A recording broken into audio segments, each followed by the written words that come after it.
Ok. Alors, bonjour à tous, je m'appelle Ishrat et voici ma camarade Nora. Et dans le cadre de l'UE réseau de L3 informatique à Sorbonne Université, nous avons effectué un projet de programmation d'un visualisateur des flux de trafic réseau. Le flux de trafic, du coup, correspond aux trames échangées dans le cadre d'un protocole exécuté par deux machines. Notre visualisateur prendra en compte un fichier trace au format texte contenant les octets capturés préalablement sur un réseau Ethernet. Concernant notre projet, nous avons décidé de coder en Python parce que selon nous, c'était le langage de programmation le plus simple, entre guillemets. Et du coup, notre projet se compose de plusieurs fichiers. On a dans une première partie le fichier trace.txt qui va être un fichier au format texte contenant les octets capturés préalablement sur un réseau Ethernet. On a ensuite un fichier qui s'appelle codeprivé.py qui contient le code source qui permet d'analyser les trames de chacune de nos fichiers trace.txt afin d'en isoler les informations pertinentes. On a ensuite dataframe2.py qui va se charger de sélectionner nos informations à l'aide de copiv.py pour ensuite les stocker et les afficher sur l'interface graphique. Et enfin, on a le graph2.py qui va permettre de mettre en place notre interface graphique à partir de la dataframe. Et, et du coup, on peut aussi générer un fichier .pdf avec nos données qui auront été présentées. Et en parallèle, on a aussi le makefile, le how-to et le readme comme fichier. Et voilà, ici, nous avons du coup un fichier trace.txt, ça contient plusieurs trames. Ne sachant pas forcément s'il y a un saut de ligne ou un double saut entre plusieurs trames, nous avons décidé de délimiter les trames en fonction des offsets lors de la sélection d'une trame en particulier à analyser. Et du coup, sur Wireshark, par exemple, voici à quoi ressemble, grosso modo, avec dans l'onglet statistiques, puis graphique des flux, on peut avoir cet aperçu-là.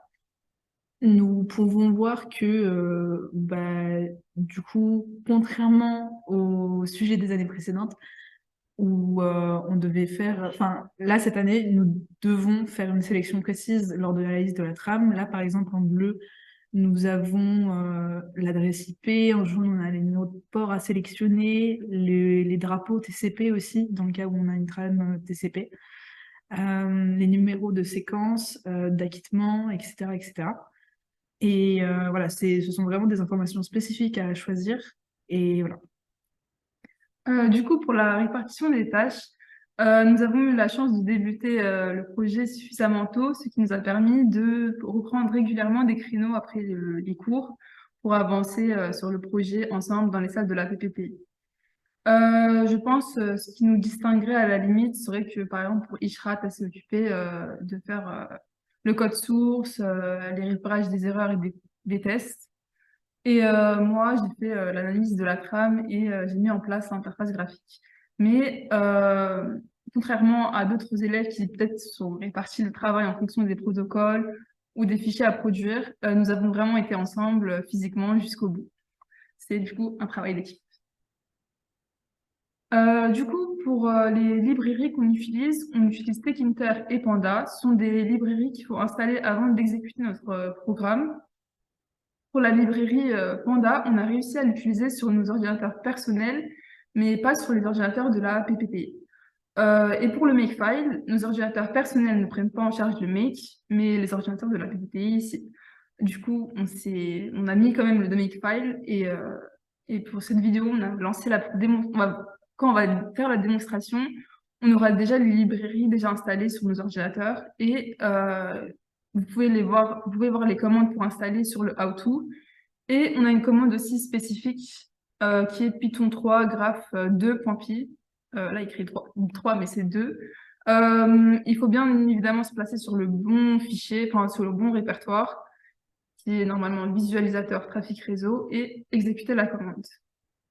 Concernant l'interface graphique, on a deux fichiers qui s'en occupent. On a d'abord dataframe2.py qui stocke nos informations à partir de la fonction analyse du fichier copy V. Et on a une structuration du coup pour la data frame par index selon l'ordre d'apparition des trames dans le fichier trace.txt et aussi une structuration en colonne. Dans graph2.py, on met en place l'interface graphique à partir de la data frame. On a utilisé l'outil TreeView qui va générer un tableau qui va représenter les colonnes du data frame avec ses infos. Ensuite, on a aussi une petite librairie dans Graph2 qui fait la génération de la data frame en PDF. Et pour ça, on a utilisé la librairie Matplotlib. Du coup, on peut commencer pour la démonstration.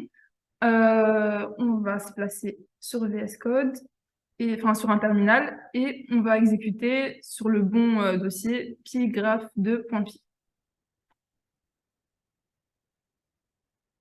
Voilà, on a la petite ouverture, on peut choisir le fichier qu'on veut.